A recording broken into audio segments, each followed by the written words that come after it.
Assalamualaikum warahmatullahi wabarakatuh. Apa kabar untuk seluruh pemirsa video saya dari Sabang sampai Merauke? Semoga selalu diberi keberkahan rahmat, dimudahkan segala urusannya, dimudahkan rizkinya, diberi hidayah oleh Allah Subhanahu wa Ta'ala untuk orang-orang yang belum mendapatkannya. Kembali dalam video kali ini saya akan sedikit menanggapi apa yang disampaikan oleh Ustadz Wafi. Saya tetap memanggil Ustadz Wafi dan saya ini pantang menghina dan pantang mengecek seseorang walaupun pandangan kita berbeda. Dalam satu kesempatan Ustadz Wafi ini menyamakan PWILS dengan Wahabi Salafi. Dan di situ ada 3 kesamaan antara PWILS dan Salafi Wahabi. Tapi seperti apa persamaannya antara PWILS dan Salafi Wahabi? Nanti akan saya tampilkan video dari Ustadz Wafi. Kemudian setelah itu akan saya kritisi dan saya komentari. Dan sekaligus akan saya bantah bahwa apa yang disampaikan oleh Ustadz Wafi itu hanya framing semata.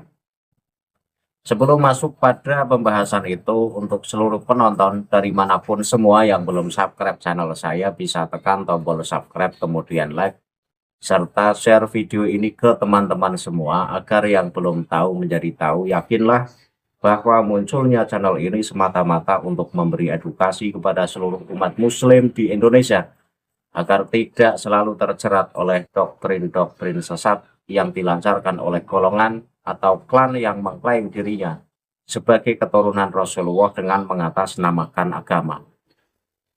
Selanjutnya akan langsung saya tampilkan cuplikan video dari Ustadz Wafi yang menyamakan PWILS dengan Wahabi Salafi. Penonton bisa simak video yang akan tayang berikut ini. Ada 3 persamaan antara Salafi Wahabi, saudara-saudara kita dari kalangan Salafi Wahabi, dengan aliran baru yang bernama PWILS. 3 persamaannya. Yang pertama, suka membongkar-bongkar kuburan orang lain. Dulu ketika Raja Saud bersekongkol dengan Muhammad bin Abdul Wahab sebagai pendiri Wahabi Salafi, mereka tidak segan-segan meratakan, menghancurkan makam-makam para sahabat, para ahlul bait, dan lain sebagainya. Mereka mayoritas di Arab, lalu mereka membuat makar tersebut dengan alasan takut syirik lah, takut beginilah, beginilah.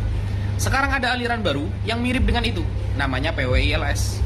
Mereka suka bongkar-bongkar kuburan dengan alasan kuburannya palsu lah, ini adalah tanah orang lain lah, dan lain sebagainya, dengan berbagai alasan. Satu kesamaannya. 2, kesamaan yang kedua, suka membubarkan pengajian. Kalau Anda tanya kepada alumni Sayyid Muhammad bin Alwi al-Maliki, Anda bertanya kepada alumni Sayyid Zain bin Smith di daerah Madinah, bagaimana sikap Wahabi ketika mereka mayoritas di sebuah daerah tidak segan-segan membubarkan pengajian Ahlus Sunnah wal Jamaah. Lalu sekarang ada golongan namanya PWILS yang suka membubarkan pengajian ulama-ulama Ahlus Sunnah wal Jamaah. Bedanya, Wahabi berani kalau mayoritas. Kalau PWILS meskipun minoritas mereka berani. Kenapa berani? Backingannya kuat. Yang ketiga, persamaan Salafi Wahabi dengan Wahabi PWILS. Yang nomor 3 adalah mereka suka mengaku-ngaku bahwa mereka adalah keturunan Al-Syekh. Al-Syekh itu artinya keluarga seorang guru besar. Dan mereka memposisikan dirinya itu seperti ulama, dan mengatakan bahwa ulama tidak maksum, ulama tidak terjaga dari dosa, sehingga pendapat mereka juga bisa digunakan sebagai dalil. Tidak jarang ketika Imam Ibnu Taimiyah Al-Harrani sebagian pendapatnya diambil tapi sebagian ditolak, karena mereka mengatakan ulama pun tidak maksum, saya tidak maksum, apa bedanya saya dengan beliau?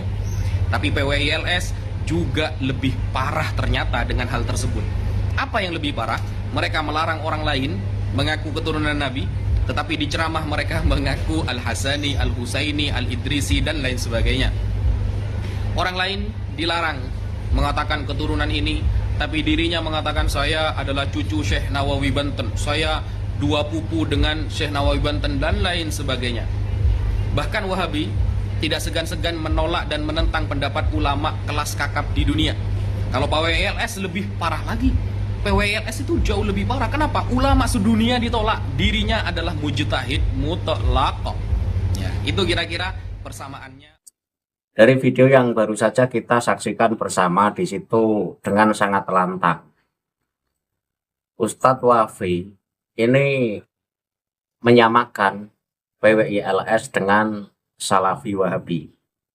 3 kesamaan PWILS dengan Salafi Wahabi adalah: 1.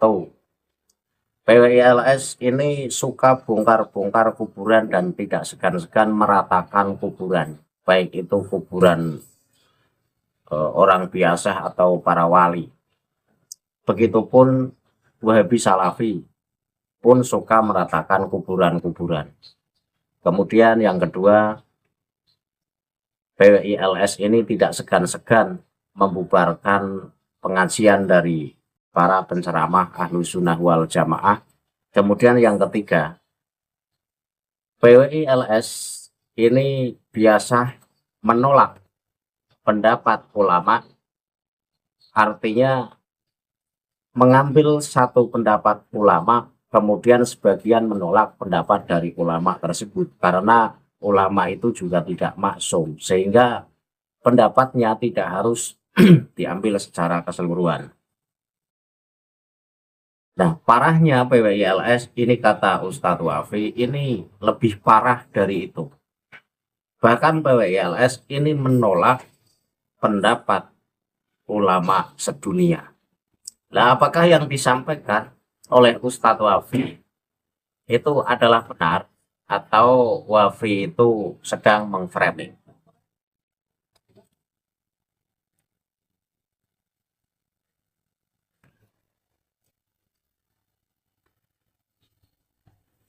Ketika Ustadz Wafi ini menyamakan PWILS dengan Salafi Wahabi, itu tidaklah benar. Itu adalah framing semata dari Ustadz Wafi. Tapi tidak masalah ketika Ustadz Wafi menyamakan PWILS dengan Wahabi Salafi, maka saya akan menyamakan Ustadz Wafi. Ustadz Wafi ini saya panggil Lionel Wafi dan akan saya samakan dengan Lionel Messi. Jika Lionel Messi ini pemain sepak bola asal Argentina yang namanya begitu dieluk-elukan oleh para fansnya, karena dimanapun berada Lionel Messi, dikontrak di klub yang mana saja, ini selalu menjadi pembeda, karena Lionel Messi ini punya skill individu yang luar biasa dan seringkali membuat satu gebrakan yang mencengangkan. Dan tak jarang Lionel Messi ini mampu mengecoh para pemain, bahkan sampai kiper saja banyak terkecoh. Itu kalau Lionel Messi. Tetapi kalau Lionel Wafi ini punya skill individu yang luar biasa juga, tetapi bukan dalam soal pembawaan sepak bola. Lionel Wafi ini punya skill individu dalam hal mengframing, dalam hal membolak-balikkan fakta, dalam hal melebar-melebar, dalam adu argumen. Itu kelebihan dari Lionel Wafi. Maka tidak salah ketika Lionel Wafi ini dikontrak oleh klub sebelah, yang mana klub sebelah memang hobi mengframing, hobi mencaci maki, dan hobi mempelintir setiap persoalan. Jadi sudah cocok Ustadz Wafi menempat di satu klub yang memang isinya para pemain itu tukang fitnah, tukang pelintir, tukang framing.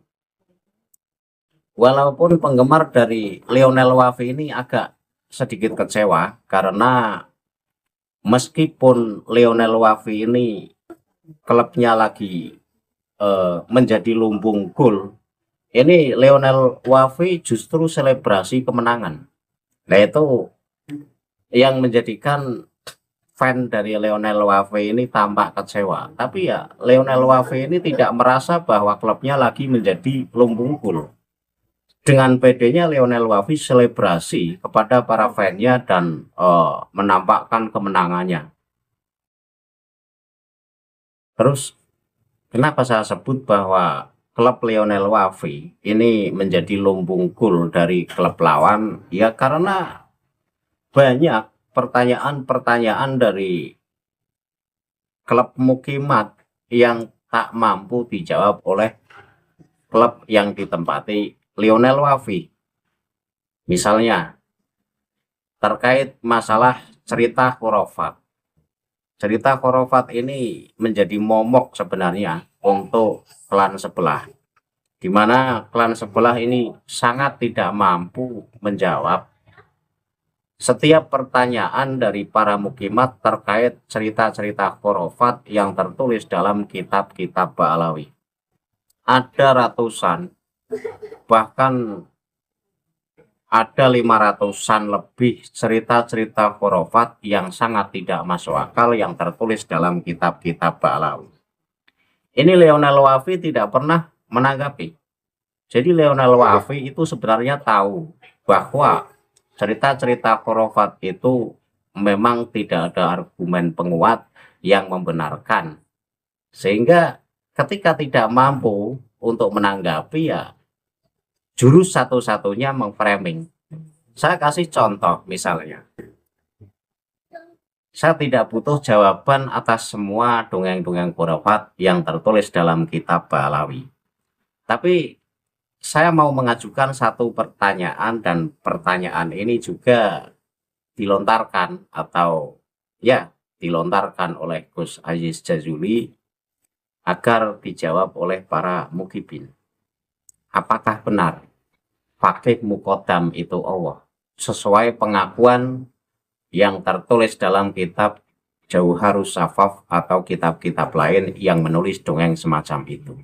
Ini jika Ustadz Wafi atau Lionel Wafi ini adalah pemain yang cerdas dan tangkas, ini akan menjawab sehingga para mukimat ini akan puas atas jawaban Ustadz Wafi.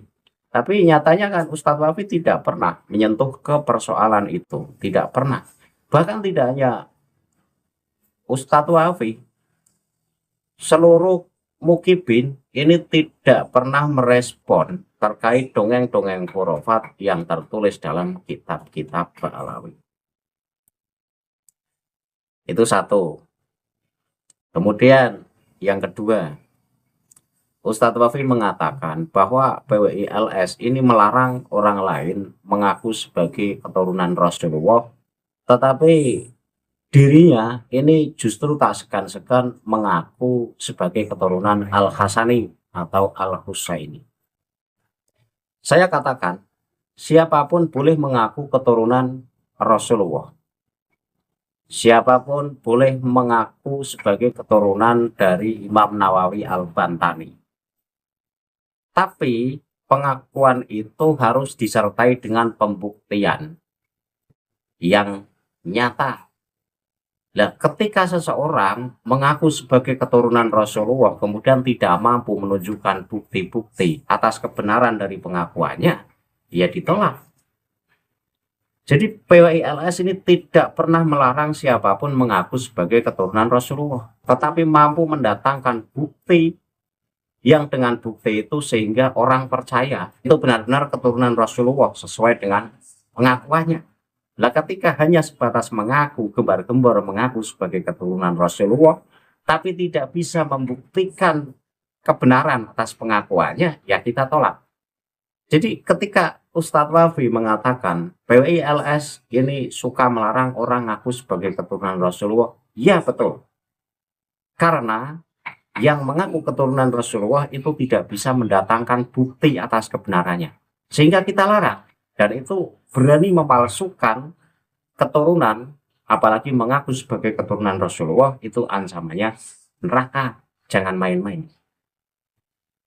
Jadi saya katakan, siapapun boleh mengaku keturunan Rasulullah, siapapun boleh mengaku keturunan dari Imam Nawawi, asal punya data dan bukti-bukti yang membenarkan atas pengakuannya. Nah, yang tidak boleh itu kan ketika seseorang mengaku sebagai Tuhan. Seperti pengakuan Faqih Muqaddam yang tertulis dalam kitab Jauharus Safaf atau di kitab-kitab selain dari Jauharus Safaf. Ini siapapun tidak bisa membenarkan jika seorang hamba kemudian mengaku dirinya sebagai Tuhan, mengaku sebagai Allah. Ini tanggapan Ustadz Wafi atau tanggapan dari para mukibin. Ini gimana? Apakah pengakuan dari Faqih Muqaddam yang mengaku bahwa dirinya sebagai Tuhan itu dibenarkan atau tidak? Ini harus direspon dulu. Harus direspon dulu. Jangan melipir-melipir, jangan malah mengframing. Dan itu nyata-nyata tertulis loh dalam kitab Ba'alawi bahwa Faqih Muqaddam mengaku dirinya sebagai Allah. Nah, ini tanggapan dari para mukibin, apakah pengakuan Faqih Muqaddam itu dibenarkan atau tidak?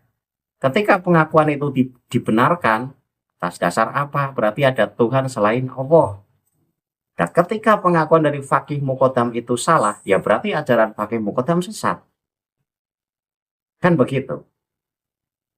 Tapi kan nggak pernah menyentuh kan? Di pokok persoalan itu nggak pernah menyentuh. Karena apa? Ya tahu, tidak ada jawaban, dan tahu itu salah. Ini yang perlu dipahami oleh Ustadz Wafi. Jadi jangan suka mengframing masyarakat Indonesia ini sudah pada cerdas. Kemudian Anda mengatakan bahwa parahnya dari PWILS ini suka atau mudah banget menolak pendapat dari ulama sedunia. Kita ini berhak menolak atau menerima pendapat siapapun. Karena yang namanya pendapat itu bukan nas. Ini perlu dipahami Ustadz Wafi, bahwa yang namanya pendapat itu bukan nas. Ya benar, ketika manusia tidak maksum, sehingga yang keluar dari diri manusia itu tidak selalu kebenaran. Sehingga kita punya hak untuk menolak atau kita berhak menerima. Masa iya sih kita harus menerima pendapat dari ulama Ahlussunnah wal Jamaah misalnya, hanya karena sama Ahlussunnah wal Jamaahnya, kemudian kita tidak boleh menolak atas pendapat tersebut? Ya kalau menolak pendapat ulama ini tidak dibenarkan, tidak ada mujtahid mutlak yang berjumlah Imam Hanafi, Imam Syafi'i, Imam Maliki, Imam Hambali. Itu kan karena sampai muncul 4 tokoh yang berawal dari guru dan murid. Itu karena awalnya berbeda pandangan, menolak pendapat guru, kemudian meneliti secara mandiri disertai dalil Al-Quran dan Al-Hadis. Kalau semua murid ini harus menerima pendapat guru, maka tidak ada mujtahid mutlak yang jumlahnya 4. Ini perlu dipahami Ustadz Wafi, dan itu pendapat. Yang namanya pendapat itu memang boleh kita ambil dan boleh kita tinggalkan, selagi kita meninggalkan pendapat itu punya dasar dan alasan yang kuat. Ya kalau kita harus menerima pendapat ulama zaman dulu, ya bagaimana ilmu akan berkembang? Ilmu berkembang itu berawal dari perbedaan pendapat. Jadi disinilah saya katakan tidak pintarnya Ustadz Wafi, atau saya samakan dengan Lionel Wafi.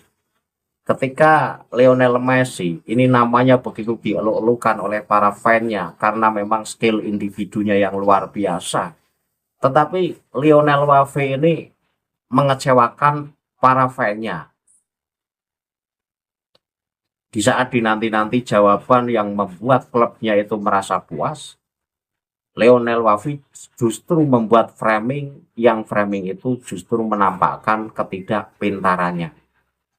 Dan yang paling membuat para fan-nya ini kecewa, Ustadz Wafi atau Lionel Wafi ini selebrasi pada saat klubnya menjadi lumbung gol dan tidak sadar bahwa klubnya lagi menjadi lumbung gol. Dia pamer, dia berpesta pora, mengumumkan kemenangannya, padahal klubnya lagi menjadi lumbung gol. Nah ini kan kacau, kacau. Sekali lagi ini untuk Ustadz Wafi ya. Jadi jangan suka mengframing. Anda menyamakan bahwa PWILS suka membongkar-bongkar kuburan. Ini kuburan mana saja yang dibongkar PWILS? PWILS membongkar kuburan itu jika kuburan itu diteliti ternyata kuburan palsu, atau kuburan itu berdiri megah di atas tanah yang bukan hak milik, atau bangunan itu bangunan yang tidak berizin. Ini secara hukum fikih juga kan sah. Jadi jangan menyamakan dengan Wahabi Salafi. Wahabi Salafi ini membumi hanguskan kuburan karena tidak percaya dan akan menghilangkan adat istiadat terkait ziarah. Karena Wahabi Salafi ini kan tidak mempercayai ziarah, melarang ziarah. Sedangkan PWILS ini ya masih berpaham ahli sunnah wal jamaah. Wong itu lahir dari para santri dan para kiai yang berpaham ahli sunnah wal jamaah. Masih biasa melakukan ziarah. Hanya yang dibongkar oleh PWILS adalah kuburan yang bermasalah. Dan masalahnya macam-macam. Ada yang kuburan palsu, ada yang kuburan berdiri di atas tanah yang bukan hak milik. Kemudian Ustadz Wafi menyamakan PWILS ini seperti Wahabi Salafi yang suka membubarkan pengajian yang diisi oleh penceramah Ahlussunnah wal Jamaah. Di mana PWILS membubarkan pengajian? Pengajian memang pernah dibubarkan oleh PWILS. Itu karena alasan, Anda bisa lihat sendiri kan, di Tegal misalnya. Di situ penceramahnya Kiai Mukibin yang mengatakan PWILS iblis. Seorang penceramah yang seharusnya memberikan mauidhah hasanah justru mencaci maki. Maka sangat wajar ketika kiai tersebut diturunkan. Apakah Anda akan membenarkan ceramah yang semacam itu? Anda menuduh kaum sebelah radikal, tetapi justru Anda sendiri yang berpaham radikal. Ketika seseorang yang berceramah mengatakan PWILS iblis, PWILS iblis, Anda mau membenarkan, ya berarti Anda sendiri yang berpaham radikal. Kemudian PWILS menolak pengajian-pengajian yang diisi oleh penceramah, yang penceramah itu seringkali membuat provokasi kepada masyarakat. Dan ini secara hukum pun dibolehkan, bahkan hukumnya wajib ketika kita mencegah terjadinya perpecahan. Seperti halnya pengajian yang diisi oleh Bahar Smith, seperti halnya pengajian yang diisi oleh Rizik Syihab. Itu adalah penceramah dari klan Balawi yang hobi memframing, yang hobi memprovokasi. Maka ketika ceramahnya digagalkan, ini secara hukum itu lebih dari sekedar sah. Saya kira Ustadz Wafi ini lebih dari sekedar paham dalam mengkaji kitab-kitab Islam. Tapi ya karena Ustadz Wafi sudah kadung dikontrak oleh klub sebelah, sehingga ya berusaha sebisa mungkin untuk memframing dan memframing. Dan untuk Ustadz Wafi ini jangan membodohi umat. Umat sekarang ini sudah pada cerdas. Justru semakin Anda getol membela klub sebelah, maka semakin Anda akan kelihatan ketidakpintarannya. Dan yang terakhir, sebelum Anda moler-moler ngajak bicara kemana-mana, ngajak debat ke Gus Bebas dan lain sebagainya, tolong jawab satu saja. Dari sekian ratus cerita khurafat yang tertulis dalam kitab Balawi, saya minta jawab satu pertanyaan saja. Benarkah pengakuan Faqih Muqaddam yang mengaku sebagai Allah Dan ini tertulis dalam kitab Jauharus Safaf salah satunya, dan juga tertulis dalam kitab-kitab Ba'alawi yang lain. Itu dulu jawab Wafi. Jangan moler kemana-mana. Dan jawabannya saya tunggu. Beranikah Anda mengatakan bahwa pernyataan Faqih Muqaddam itu benar atau salah? Itu saja. Jadi saya nggak butuh banyak jawaban dari ratusan cerita-cerita khurafat yang tertulis dalam kitab Ba'alawi.